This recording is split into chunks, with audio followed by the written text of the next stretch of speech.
¿Qué saben ustedes con el tiempo que llevan de estudiar la carrera? ¿Qué saben del psicoanálisis?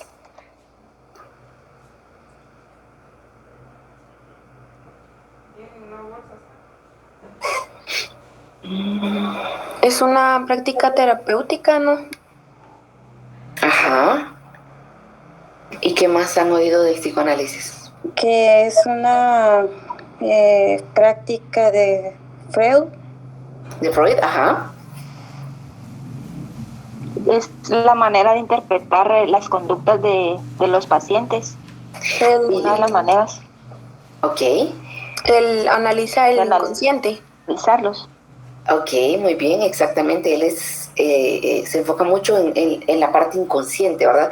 Recuérdense que Freud pues ha sido como muy controversial, ha sido muy criticado por la forma, digamos, en la que él interpreta las conductas del ser humano. Recordemos que él lo basa todo o lo relacionaba todo a la parte sexual, ¿verdad? Entonces hay muchos pues filósofos que no estaban como de acuerdo en la parte en la que él asociaba la conducta del ser humano. Entonces vamos a ver un poquito con relación a los antecedentes, del psicoanálisis. Entonces, eh, Sigmund Freud, que también, digamos, dentro de los principales con relación al psicoanálisis estuvo Sigmund Freud, Joseph Breuer y Charcot, que fueron como los principales, ¿verdad?, que estudiaron el psicoanálisis o que empezaron estudiando el psicoanálisis. Y luego, después de ellos, pues vinieron otros filósofos, ¿verdad? Pero Freud es básicamente el padre del psicoanálisis, ¿verdad? Y es conocido de esta manera como el padre del psicoanálisis. Él es un médico de Viena, realizó investigaciones sobre la histeria con Joseph Breuer, estudió el estudio de fenómenos psicopatológicos y en particular de los síntomas histéricos, ¿verdad? Esto fue en el año 1842 a 1925, donde surgió toda la teoría de Freud, toda la interpretación que él hace, ¿verdad?, del inconsciente, la interpretación de los sueños, ¿verdad? Que son técnicas que él utiliza, que vamos a ver un poquito más adelante, cuáles son las herramientas que podemos nosotros utilizar en el psicoanálisis para poder trabajar con pacientes.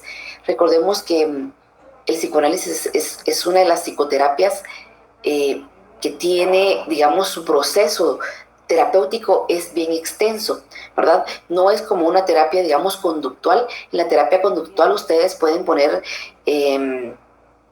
digamos, un número de sesiones, ¿verdad? Que sé yo, 20 sesiones, donde yo voy a trabajar, por ejemplo, voy a trabajar con una terapia cognitivo-conductual, ¿verdad? La terapia cognitivo-conductual trabaja por cambiar, digamos, la parte cognitiva del paciente, o sea, cambiar esos pensamientos irracionales que en algún momento puede llegar a tener el paciente y por ende, al cambiar estos pensamientos irracionales que el paciente tiene, voy a modificar también la conducta del paciente, ¿verdad? Pero yo hago un plan terapéutico, por ejemplo, de 20 sesiones, ¿verdad? Y voy trabajando en cada sesión, yo sé lo que voy a ir trabajando. En el caso del psicoanálisis, es una de las terapias que es más extensa y que tiene un costo más elevado, ¿verdad? Tiene un costo más elevado por el hecho de que conlleva más número de sesiones. El proceso por lo menos es de un año de psicoanálisis en la mayoría de los casos, ¿verdad? No es como una terapia conductual, ¿verdad? Entonces, su proceso es más largo y por ende, pues es más costoso también. Entonces, aquí en Guatemala hay pocos que se dedican, digamos, al psicoanálisis, ¿verdad? O pocos hipnóticos también, ¿verdad? Pero es por lo mismo, ¿verdad? También recuérdense que esto pues no es eh, solo así, no es tan fácil, digamos. Quien se especializa en esta parte del psicoanálisis pues busca realmente una especialización para poder trabajar el psicoanálisis con los pacientes. Luego está este señor Charcot, que afirma que la histeria era el resultado de una degeneración hereditaria del cerebro y utilizaba el método hipnótico en su tratamiento.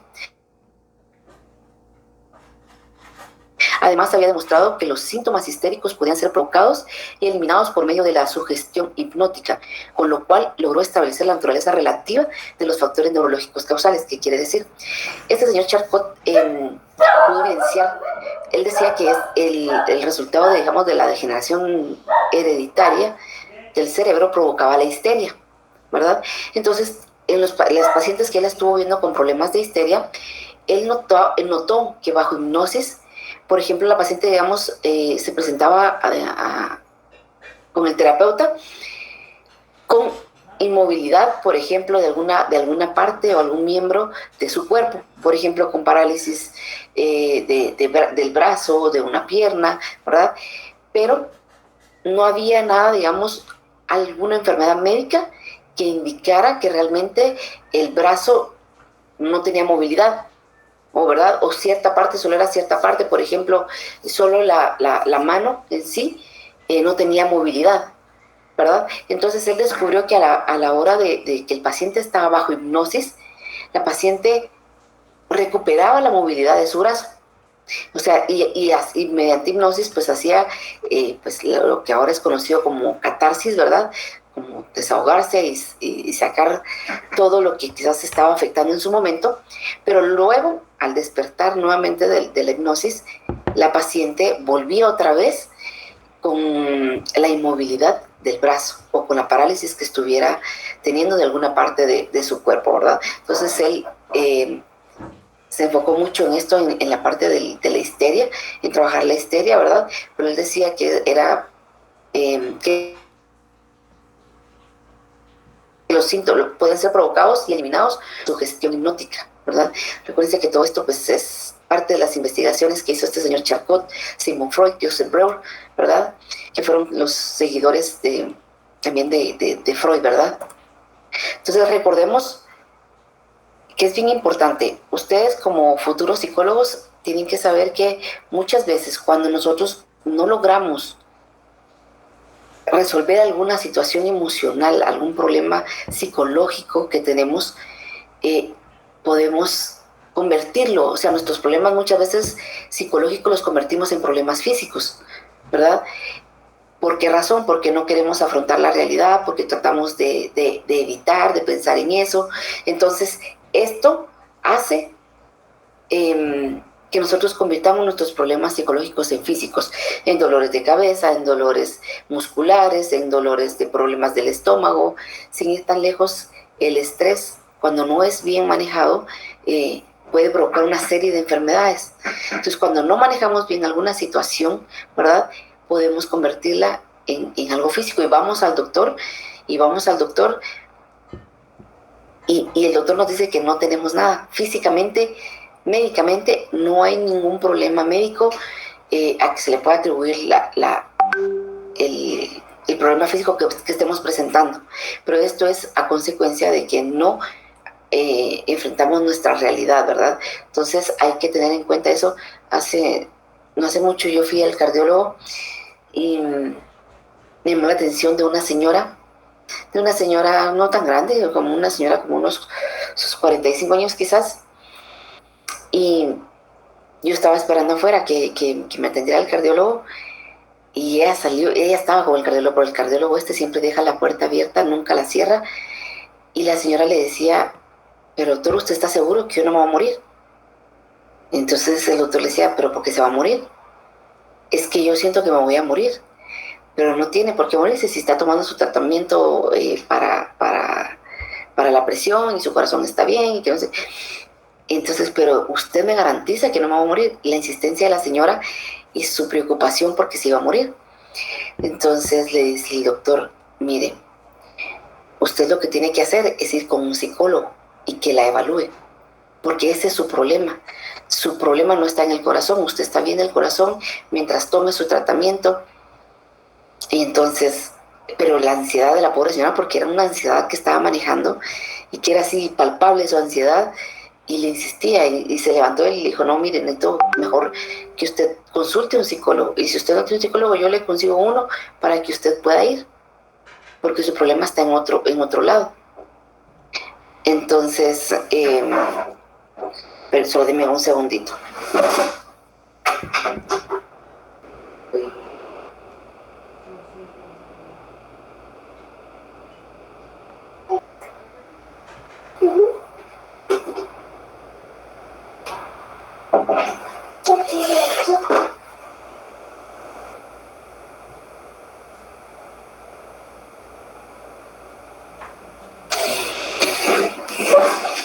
Perdón.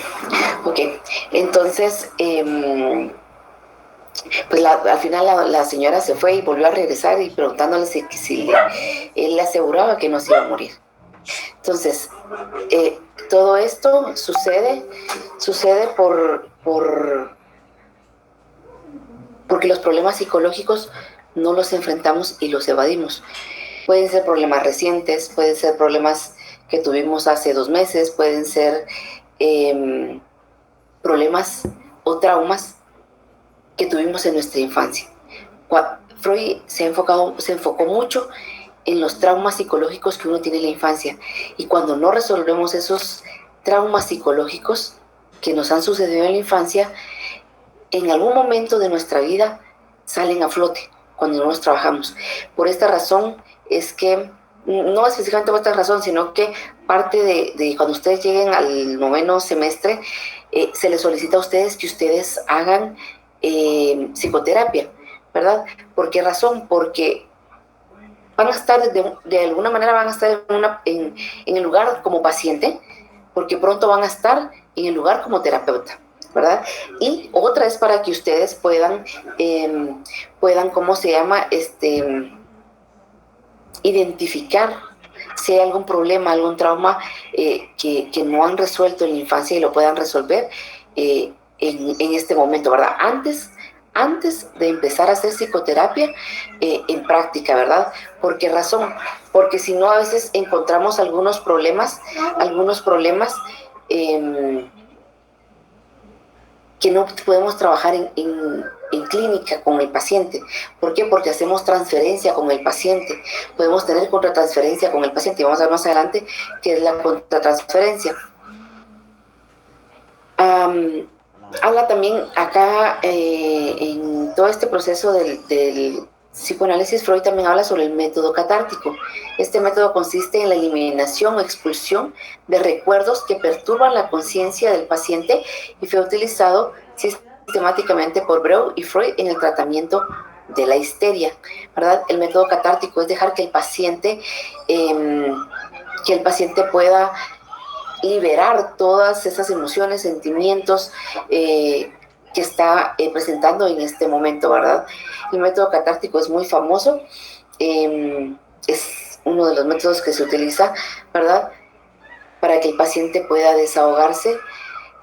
En el psicoanálisis no tenemos, digamos, como un tema específico. Cuando comenzamos la psicoterapia, se deja que el paciente, por ejemplo, una de las técnicas que se utiliza es la asociación libre, ¿verdad?, que ayuda para que se deja para que el paciente pueda hablar del tema que él quiera hablar. No hay un tema específico, sino es lo que él quiere hablar. Definitivamente tenemos que poner mucha atención de lo que el paciente está hablando, porque dentro de todo lo que está diciendo, ahí va a salir algún problema o algún conflicto emocional que tiene o algún trauma que pudo haber tenido en la infancia. Freud también introdujo diferentes términos como la abreacción, represión y defensa. Estos diferentes términos, ¿verdad? Que la abreacción es como la catarsis, ¿verdad? Dejar que el paciente pueda desahogarse y hablar de lo que le está quejando en su momento. Es por esto la razón del famoso diván de Freud, ¿verdad? Freud utilizaba este diván, y cuando trabajaba con sus pacientes, él no estaba cara a cara, ¿verdad?, sino que estaba el diván y él estaba a un lado donde no veía, no tenía contacto visual con el paciente. Entonces él decía que hacía esto porque para el paciente era más fácil trabajar así, y el no pensar en qué reacción pudiera yo tener si me decía algo que para él era vergonzoso o doloroso. Entonces no había ese contacto visual con el paciente, pues era como lo trabajaba Freud, ¿verdad? Habla también con relación a la represión. ¿Alguien sabe qué es la represión? ¿A qué nos referimos cuando hablamos de represión? ¿Alguien me puede decir? Cuando se reprime algo que se guarda muy al fondo y se niega, se reprime algo malo o puede ser hasta bueno, pero se reprime. Exacto. Recordemos que cuando hablamos de represión es cuando reprimimos cosas buenas, no las vamos a reprimir porque las cosas buenas, digamos, son fáciles de traerlas a la memoria, ¿verdad? O sea, eventos que han sido gratificantes, que han sido de felicidad, son recuerdos que fácilmente yo voy a traer a la memoria, qué sé yo, cuando me gradué de diversificado, cuando me gradué de la universidad, cuando cumplí mis 15 años, o cuando gané algún premio. Esas cosas que son gratificantes, ¿verdad? Para el ser humano, son fáciles de traerla a la memoria. Son fáciles de traerla a la memoria. Las cosas que reprimimos son todos aquellos eventos que han sido traumáticos, dolorosos, vergonzosos, ¿verdad? Todos esos eventos que a mí me van a lastimar, lo que yo menos quiero es traerlos a la conciencia, ¿verdad? Porque eso puede hacer también que yo tenga una crisis emocional, ¿verdad? Entonces, cuando hablamos de represión es que reprimimos, esta represión no es consciente. O sea, la represión es algo que es inconsciente, no es algo que yo quiera hacer voluntario. A veces, cuando trabajamos con los pacientes, hay personas que cuando uno les dice, y puede contarme un poquito más acerca de cómo fue su infancia, y entonces hay personas que, ustedes van a encontrar personas que les dicen, mire, es que yo no recuerdo, yo recuerdo de los 9 años para arriba, pero de los 9 años para abajo yo no tengo ningún recuerdo. Entonces, eso a mí me da un luzazo, ¿verdad? De prestar atención, o sea, ¿qué pasó de los 9 años para abajo? Que el paciente no recuerda nada de esa etapa, ¿verdad?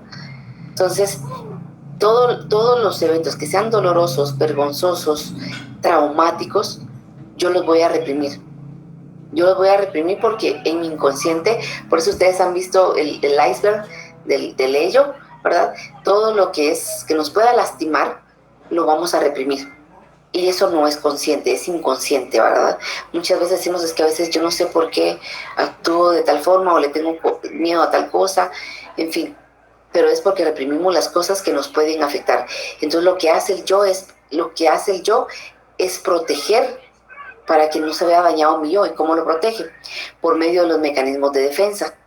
Los mecanismos de defensa se activan cuando el yo se ve bajo amenaza, ¿verdad? Entonces, estos términos que introdujo Freud, ¿verdad? Hoy en día pues son elementos básicos dentro del psicoanálisis.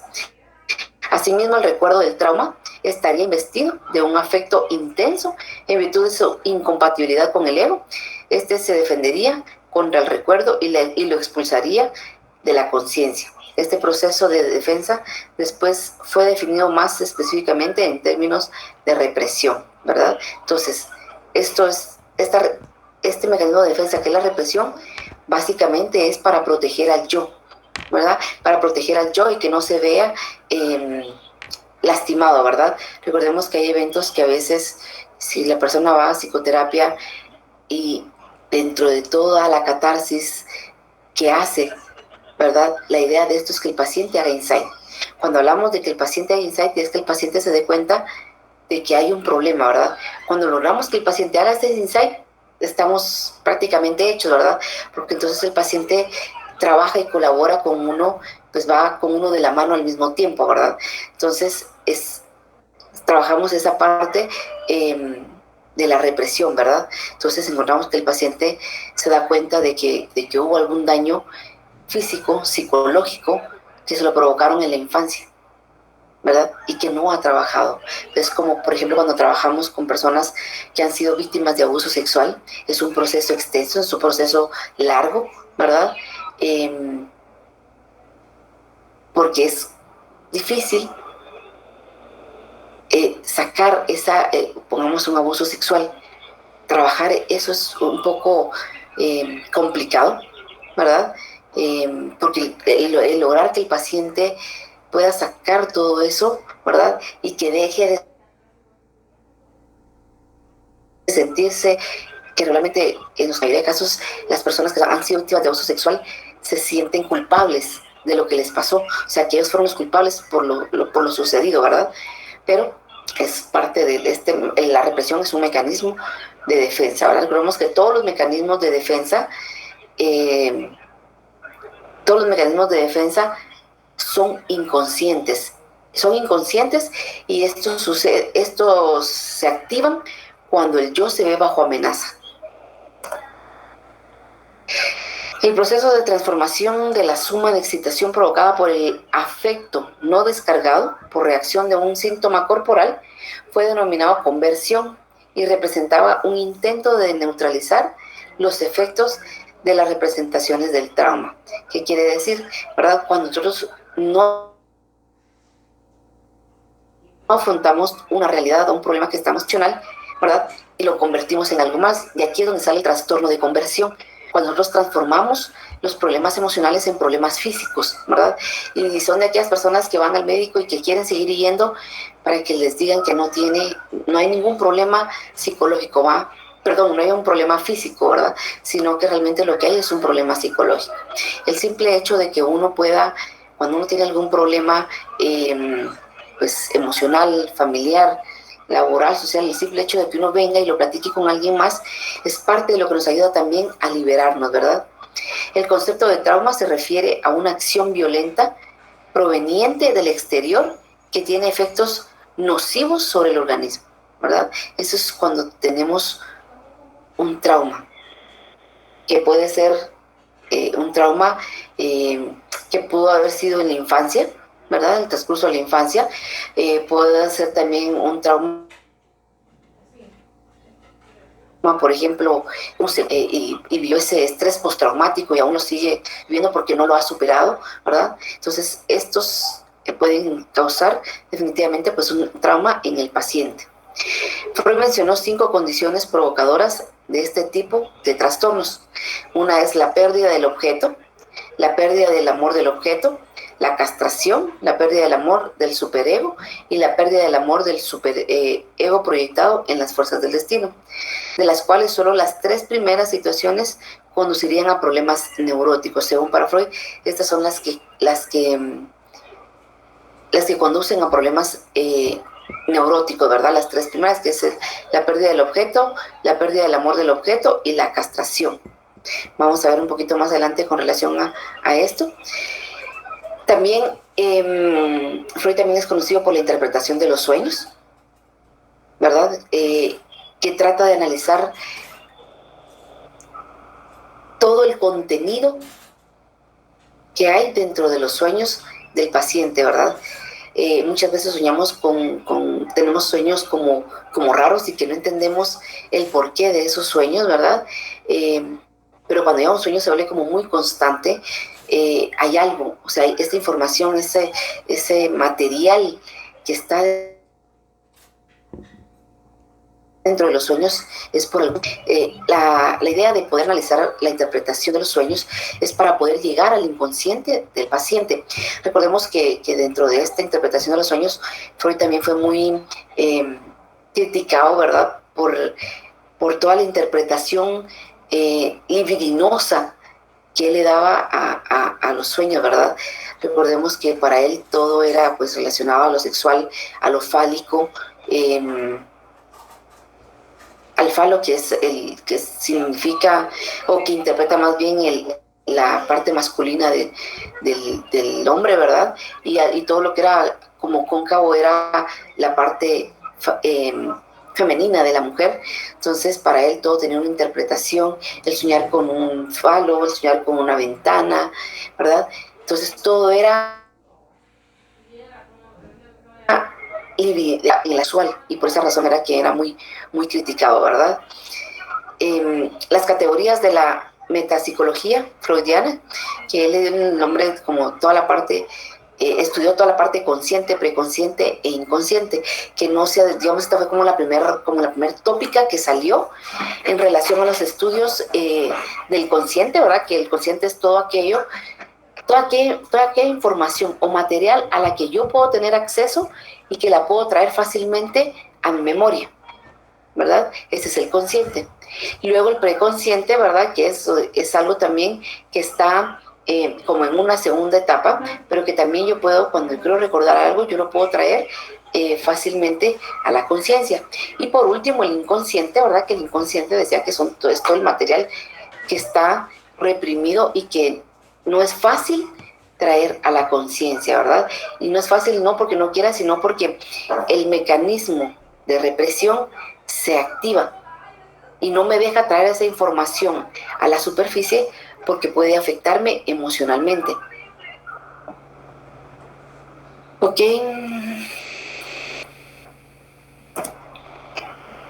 Además de descubrir qué procesos propios del ego, como los mecanismos de defensa, también son inconscientes, ¿verdad?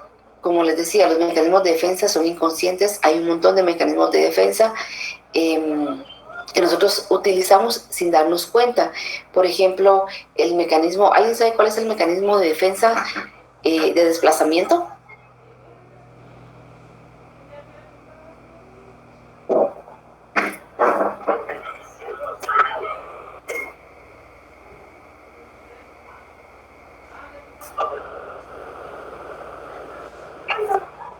Desquitarse con otros. ¿Perdón? Desquitarse con otra persona por lo malo que pueda estar pasando. Correcto, exactamente. Cuando hablamos del mecanismo de defensa de desplazamiento, por ejemplo, es con nosotros, por ejemplo, a mí me llamó la atención mi jefe en el trabajo. Entonces a él no le puedo ni gritar ni decirle nada porque lo más probable es que me vaya a despedir. Pero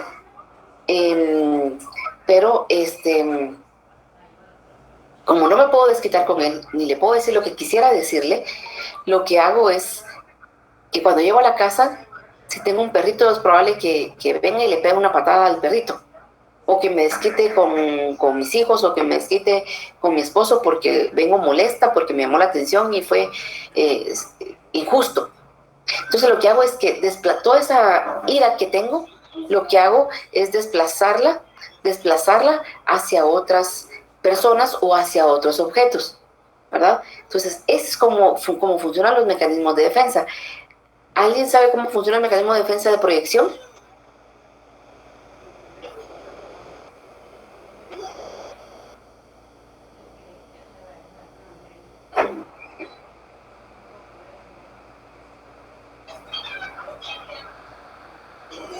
Bueno, el mecanismo de defensa de proyección es cuando nosotros proyectamos todo lo que nosotros sentimos o la forma en cómo somos y proyectamos eso. A ver, Lisbeth.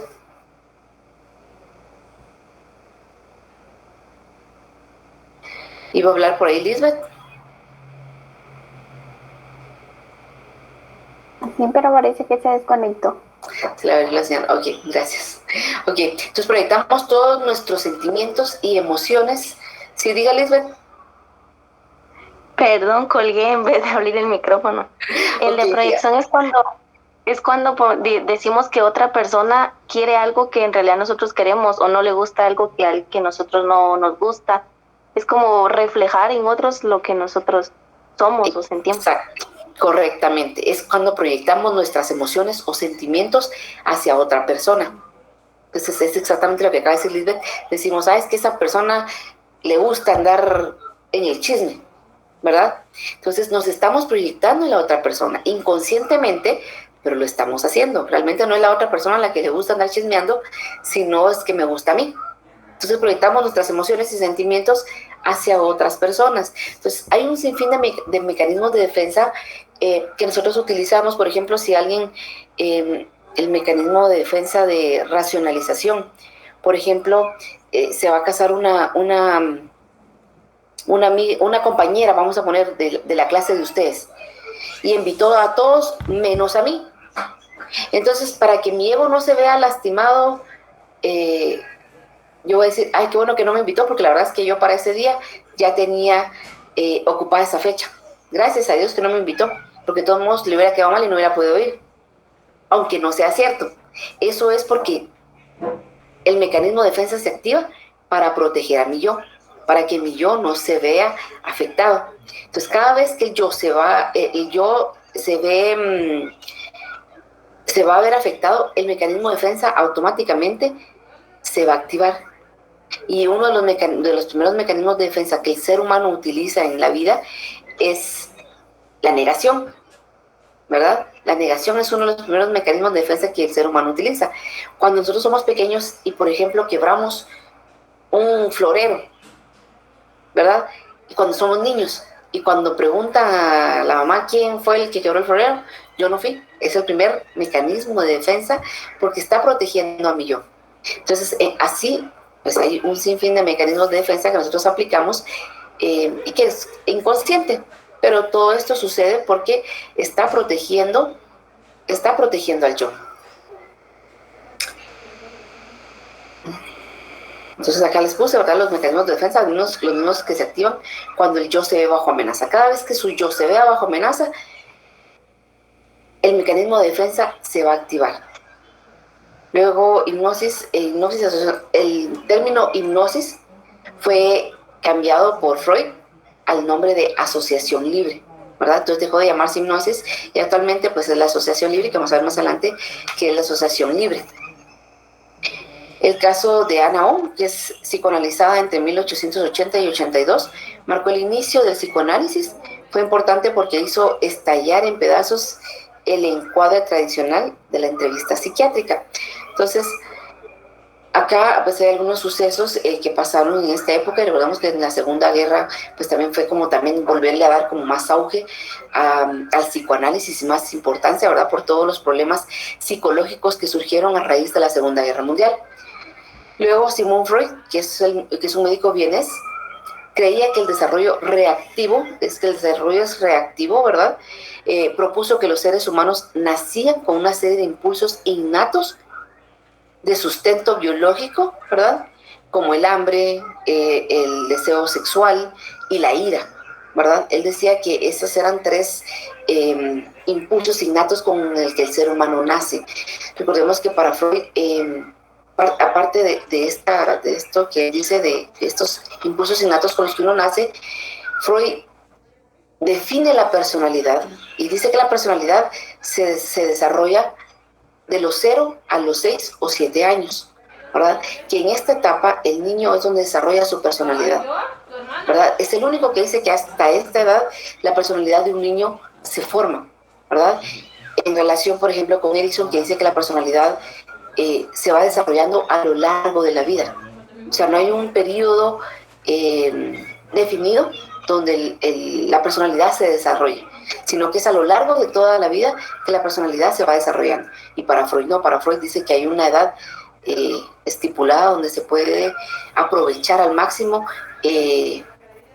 esos 6 años, ¿verdad? La idea de en esta etapa de los 6, por lo menos 6 años, invocar principios, valores, normas, reglas con las que el niño pueda crecer. No quiere decir que después de los 6 años yo no pueda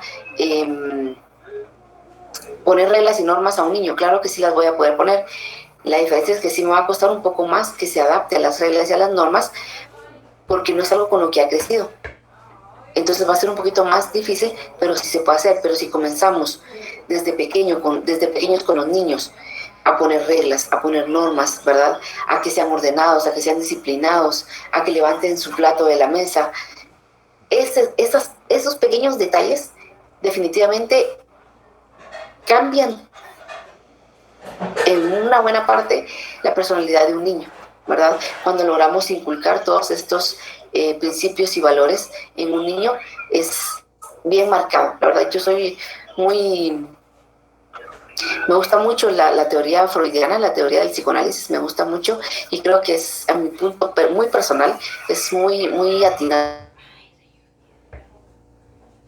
en lo que dice y en las etapas que se viven en la infancia, ¿verdad?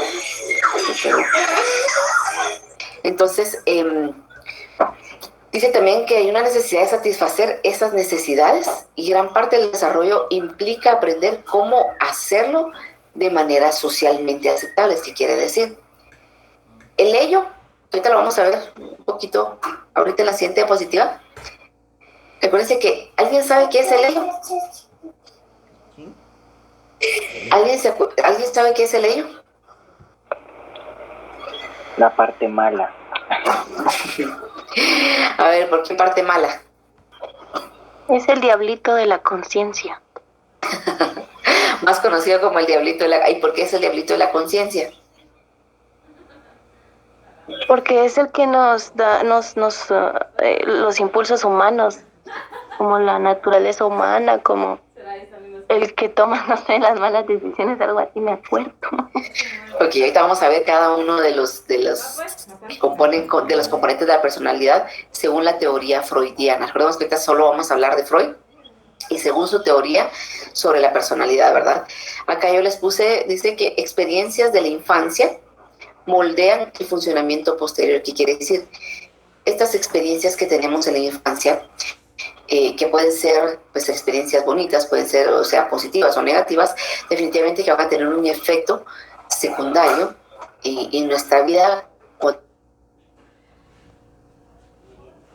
Cuando crecemos hay un efecto, ¿verdad? De estas experiencias que hemos tenido en la infancia, definitivamente más cuando son experiencias que han sido traumáticas, definitivamente van a tener un efecto en el ser humano. Y en la vida adulta pueden llegar a surgir de la nada, ¿verdad? Y a veces no entendemos por qué nos pasa o por qué tengo estos pensamientos o por qué me pasan ciertas cosas, pero cuando comenzamos a trabajar en terapia y vamos adentrándonos y queriendo adentrarnos al inconsciente, vamos descubriendo el por qué es que actúo o me comporto de determinada manera. Entonces, para Freud, propuso que la personalidad estaba conformada por 3 partes hipotéticas, ¿verdad? Y una de ellas, pues, es el ello, que ustedes dicen que es el diablito. Y pues, en efecto, es casi así, ¿verdad? El ello se rige por el principio de placer. O sea, el ello va a hacer lo que tenga que hacer por tal de complacerse, ¿verdad? Acá les puse yo, opera según el principio de placer para satisfacer de manera inmediata sus necesidades y deseos. Entonces, el ello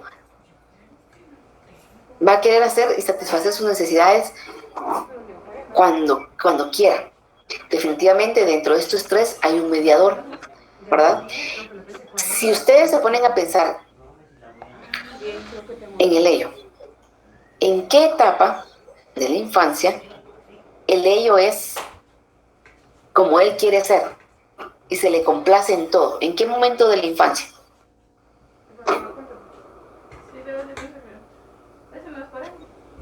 ¿Los bebés? Exacto.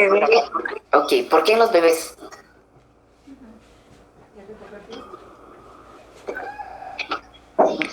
Porque tal vez pues no tienen todavía la conciencia que tiene un adulto.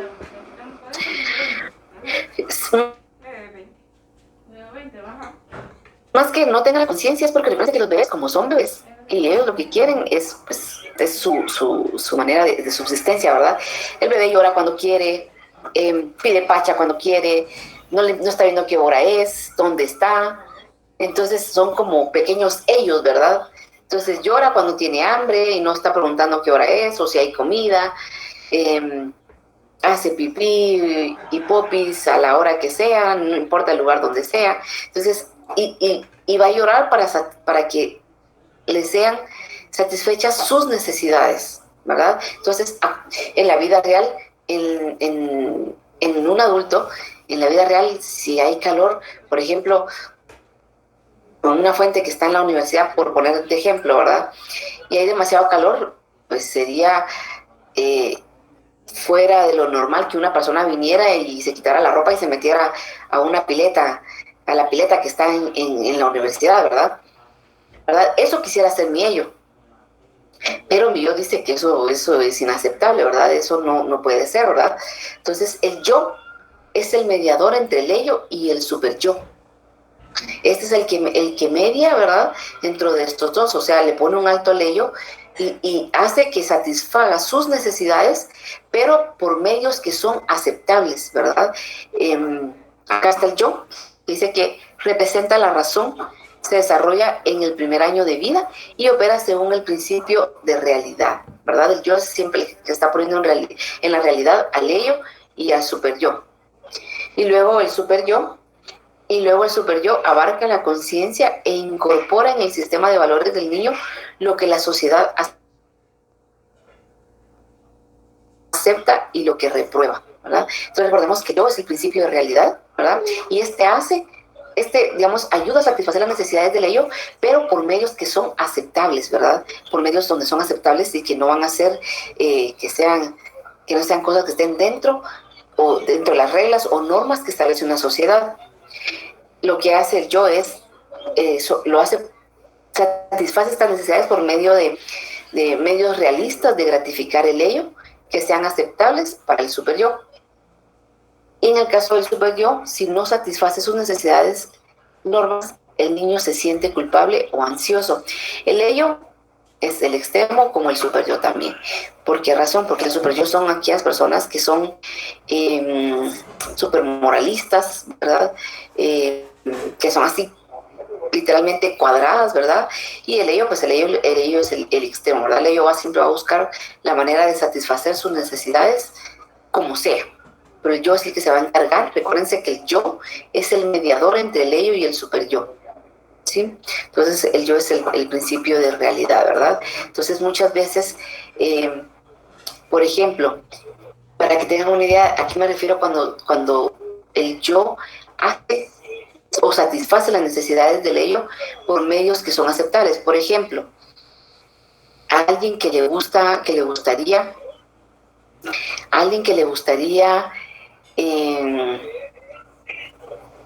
o que tiene como el impulso ese o la curiosidad, vamos a decir inconscientemente, de destazar cuerpos o de matar personas. ¿Por qué forma creen ustedes que podría realizar esa parte instinta de él? ¿Por qué medio aceptable en la vida real podría hacerlo?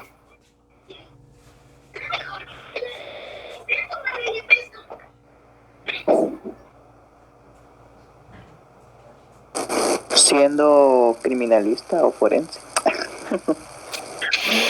No, tibio, más o menos. Un trabajo en la morgue. Pues también podría ser, pero por ejemplo, las personas que son carniceras. No. Los carniceros. Entonces, utilizamos algo en donde yo sí lo puedo hacer tranquilamente y puedo destazar, obviamente no una persona, pero puedo destazar a un animal, ¿verdad? Y es algo que es aceptable en la realidad. Entonces, lo que hace el yo es transformar esto y hacerlo en algo que sea aceptable ante la sociedad. A alguien que le gustan las armas y que le gusta disparar, ¿qué trabajo buscaría?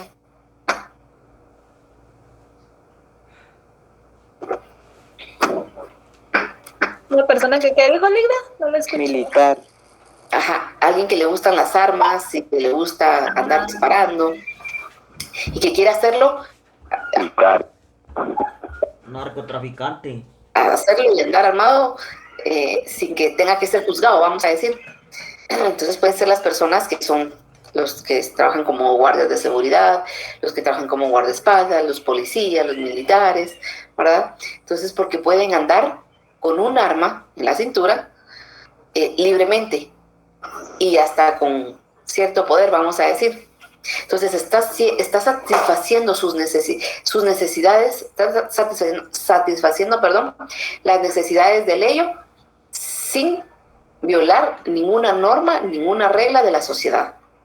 Entonces, así es como trabaja el yo, ¿verdad? Entonces, trata de satisfacer estas necesidades del ello, ¿verdad? Pero por medios que sean aceptables ante la sociedad. Y luego, Freud también se enfocó mucho en esto de las etapas del desarrollo psicosexual, ¿verdad? Que son muy, muy conocidas. En cada una de estas etapas habla inicialmente de la etapa oral, que comienza de los 0 al año y medio más o menos. Y aquí el placer en esta etapa oral se centra en la boca, ¿verdad? Esa es aquella etapa donde el niño todo se lo lleva a la boca, todo es a la boca en esta etapa, ¿verdad? Cuando esta etapa, ¿verdad?, no fue tan satisfactoria, ¿verdad?, o fue muy gratificante para el bebé, aquellos niños que pasan y que hay mamás que todavía llegan a los 4 o los 5 años y todavía le están dando pecho. Entonces, por ejemplo, cuando esta etapa fue muy gratificante, se dice que son personas que tienden a tener fijaciones en la etapa oral, ¿verdad? Fijaciones que pueden ser, por ejemplo, son personas que les gusta fumar, que les gustan las bebidas alcohólicas, que les gusta, que cuando están con algo en la mano, lapiceros, todo se lo llevan a la boca y lo muerden todo, ¿verdad? Personas muy verborreicas, ¿verdad? Entonces, hay fijaciones en esta etapa, ¿verdad? Cuando esta etapa es muy satisfactoria, ¿verdad? Luego está la etapa anal, que es del 1.5 a los 3 años, y aquí se relaciona en el control de esfínteres, ¿verdad? Aquí pues el placer se centra básicamente en el ano, ¿verdad? En la expulsión y retención de heces, ¿verdad? Esta etapa es muy importante en el niño, ¿verdad? Y a veces los papás son muy castrantes cuando el niño le cuesta aprender a ir al baño. A veces el hacer pipí es más fácil llevarlos y que hagan y que aprendan esa primera parte, pero cuando ya tienen que hacer, aprender a hacer popis,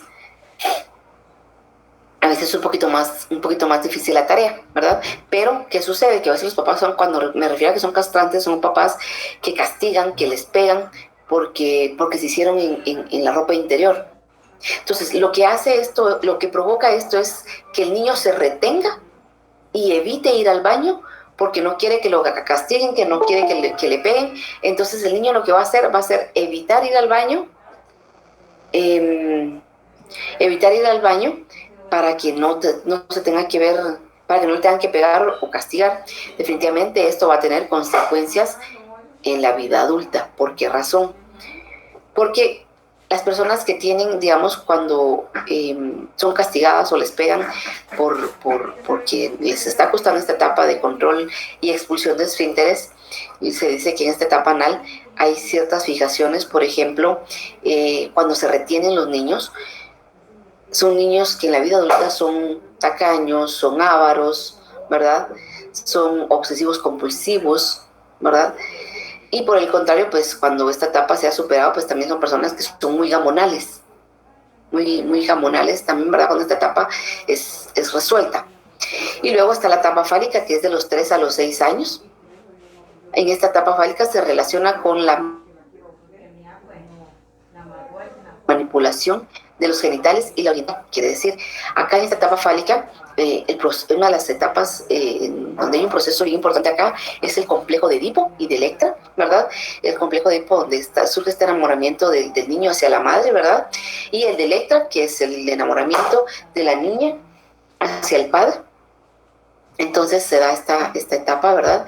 Es esa etapa donde ellos están descubriendo sus partes íntimas, ¿verdad? Y donde descubren también, más se da en los varoncitos, donde descubren que esa parte de su cuerpo les produce cierto placer. Entonces a veces vemos a los niños cuando están en esta etapa de los 3, 4 años, que a veces andan con su manita metida, ¿verdad?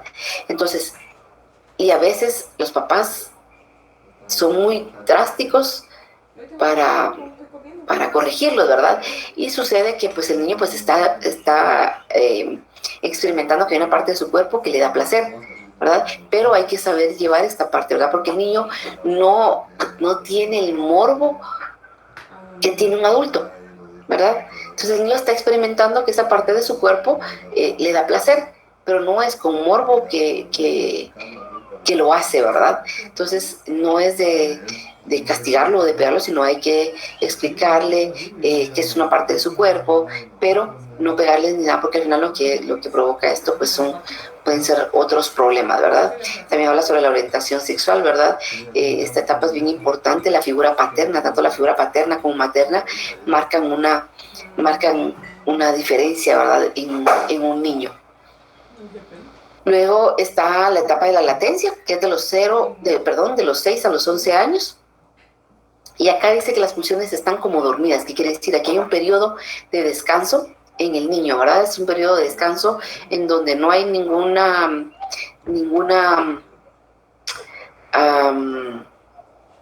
activación sexual libidinosa ni nada. Es un periodo de descanso en los niños, ¿verdad? Hasta los 11 años.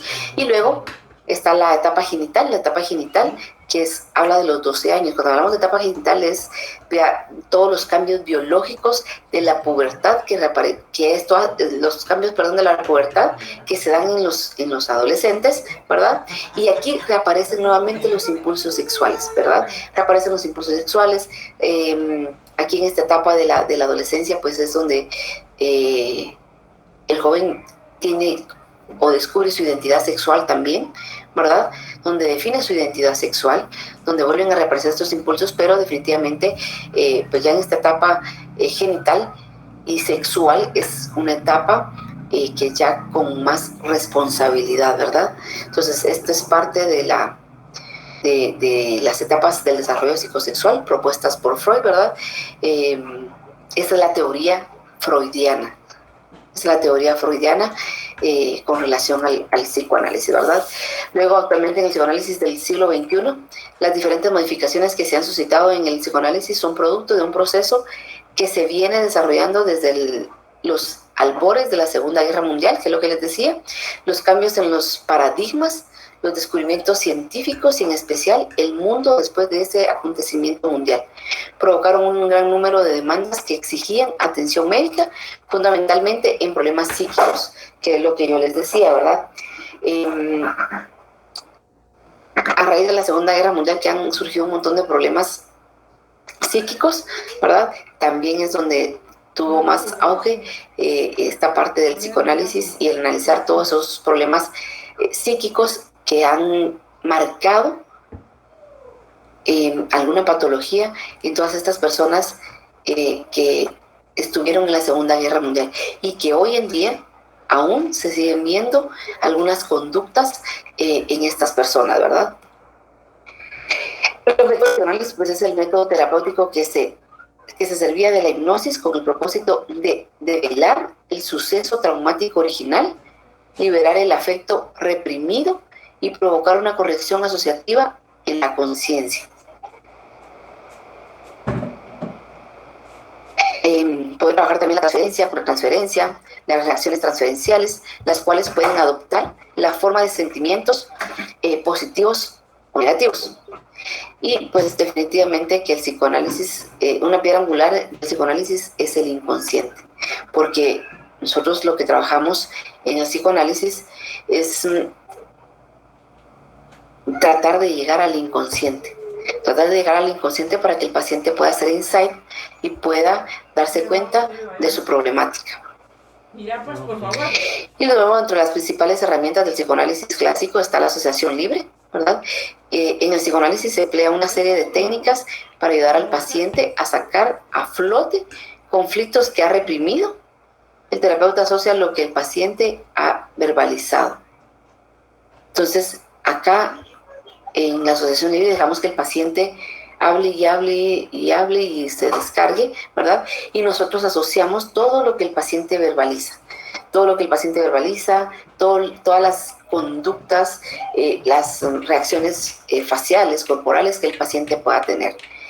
Otra de las herramientas que se tiene también es la resistencia, donde surgen bloqueos y prácticamente se levantan implacables frente a los pensamientos que supuestamente fluyen con libertad. La resistencia es cuando vemos que el paciente muestra cierta resistencia en cierta información a la que no quiere llegar. Primero se va por todas las ramas antes de llegar a donde tiene que llegar, ¿verdad? Y eso es básicamente con la resistencia.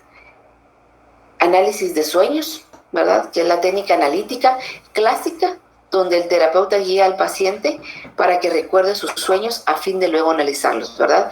Inclusive dejamos a veces como un diario o un cuaderno donde el paciente pueda trabajar y que pueda escribir lo que haya soñado, ¿verdad? Todos los elementos que están dentro del sueño, para luego nosotros poder analizar esos sueños, ¿verdad?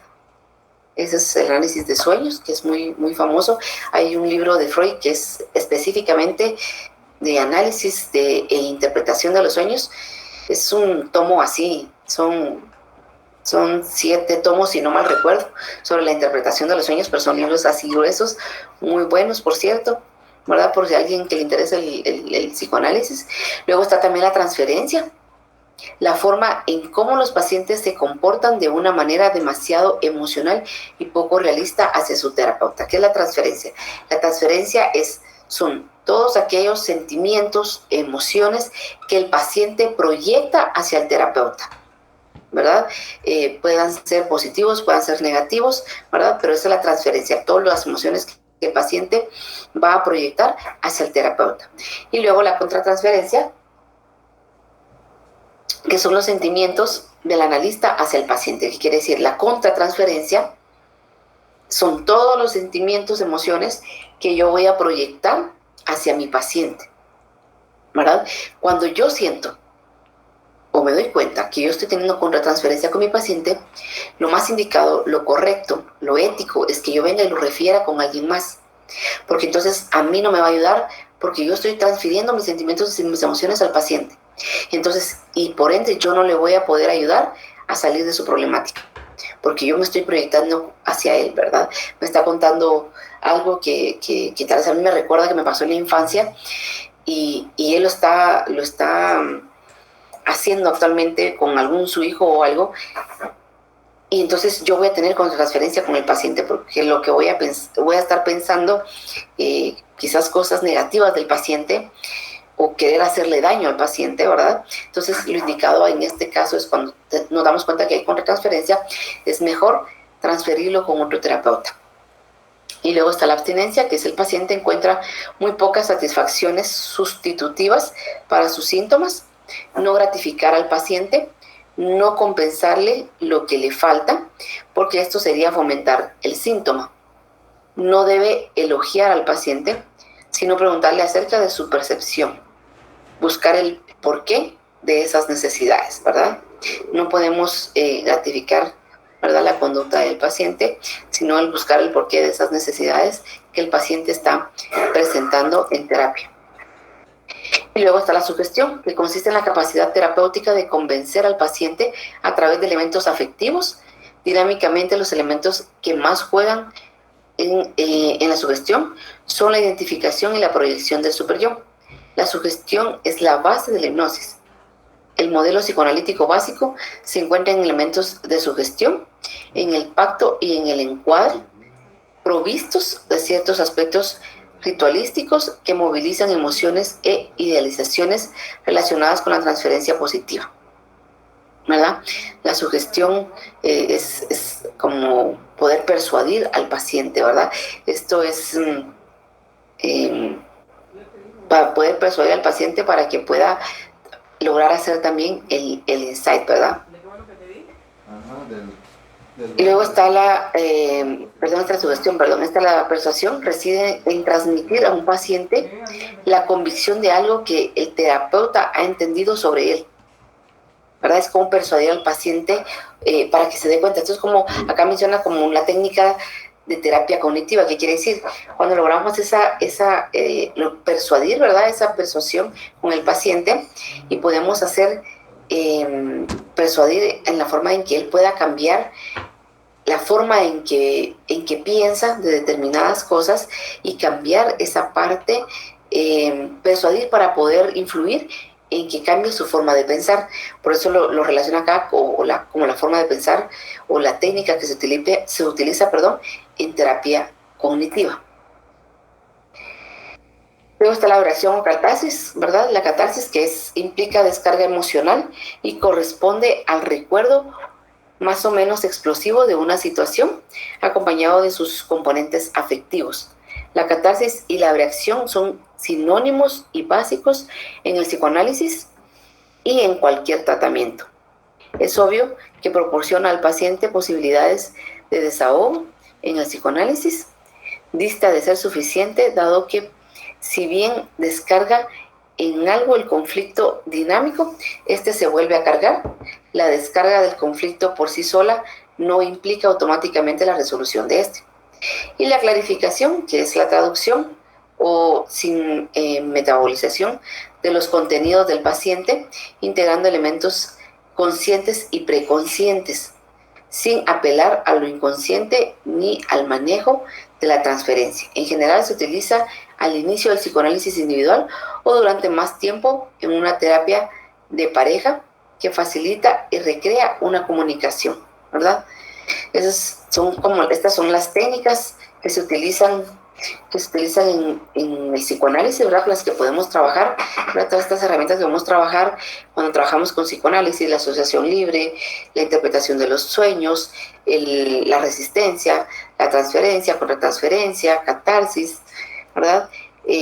La persuasión. Entonces son herramientas que podemos utilizar para trabajar con pacientes cuando trabajamos con esta teoría freudiana, ¿verdad?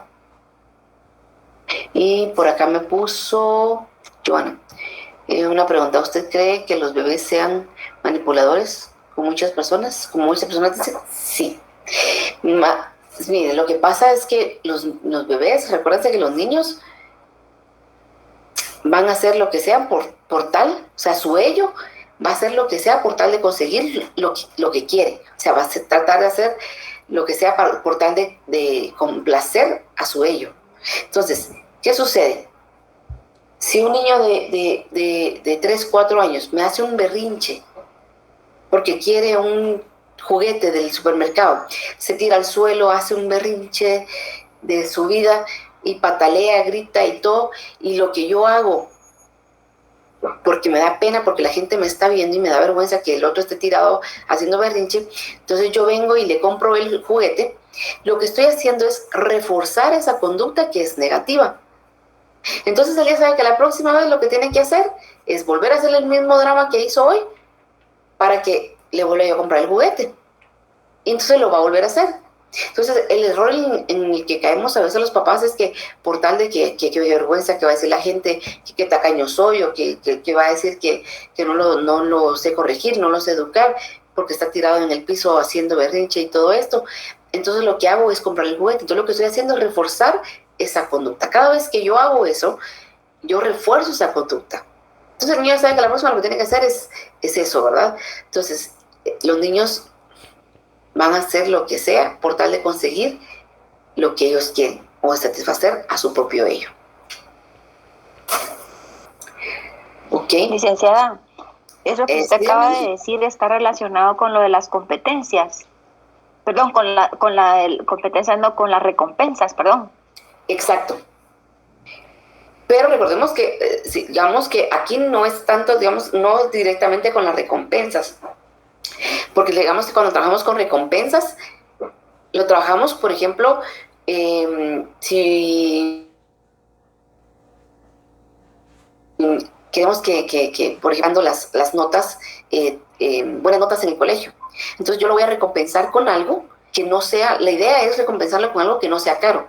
O sea, qué sé yo, llevarlo, le fascina el fútbol. Entonces llevarlo al partido de fútbol, llevármelo a comer un helado, llevarlo al parque, para no dar recompensas que sean de costos elevados. ¿Por qué? Porque después lo que hace esto de la recompensa, lo que hace es lo contrario, que el niño va a trabajar o va a actuar solamente cuando tiene una recompensa. Entonces la idea de las recompensas, ¿verdad? Y los refuerzos es que el niño, poco a poco nosotros vayamos disminuyendo esas recompensas o esos refuerzos y que automáticamente el niño lo va a ir haciendo, pero no damos recompensas que sean con costos elevados. Ok, gracias, licenciada. Bien, bueno, entonces hay que tener mucho, miren, yo como les digo, en esta del psicoanálisis, me gusta mucho el psicoanálisis y siento que es muy atinado Freud con lo que dice en relación al desarrollo de la personalidad en los niños, ¿verdad? Y el poder desarrollar la personalidad en un niño, ¿verdad? En poder inculcar principios, normas, valores, reglas, ¿verdad? Porque lo hacemos desde pequeños y a veces nosotros, los papás, decimos, no, es que todavía está pequeño para que levante su plato de la mesa. No, es que todavía está chiquito. No hay que regañarlo porque él no sabe lo que hace. Claro, los niños saben lo que hacen en todo momento. O sea, si nosotros le enseñamos a los niños desde pequeños a que recojan sus juguetes, ¿verdad? Y vamos inculcando eso, estamos enseñándole a que tiene que ser ordenado, a que tiene que ser disciplinado, ¿verdad? Pero ha venido creciendo con eso desde que comenzó ya a caminar, él guarda sus juguetes, ¿verdad? Levanta el plato de la mesa. Entonces son cosas que a veces no las vemos así, digamos, ¿verdad? Pero es como podemos ir moldeando la personalidad, la conducta de un niño, ¿verdad? Pues la idea es de que sea pues un niño con normas, que crece con normas, con reglas, ¿verdad? Que respeta las normas y reglas establecidas dentro de una sociedad, ¿verdad? Si son papás, que son aquellos papás que son permisivos, que todo lo permiten, que no le ponen límites a los niños, que no le ponen reglas, que no les ponen normas, esto después en la vida adulta pues tiene problemas, porque los niños, así como se comportan en la casa, se comportan en la escuela y en la calle. Y definitivamente esto no va a ser aceptado dentro de la sociedad, ¿verdad? Porque hay normas y reglas que cumplir dentro de una sociedad. Entonces, son aquellos niños que son muy problemáticos y que en la adolescencia y en la vida adulta presentan problemas conductuales, ¿verdad? Problemas de conducta muy marcados. Ok. No sé si hay preguntas hasta acá. Con esto terminamos la clase de hoy, que es con relación al psicoanálisis. No sé si hay alguna duda.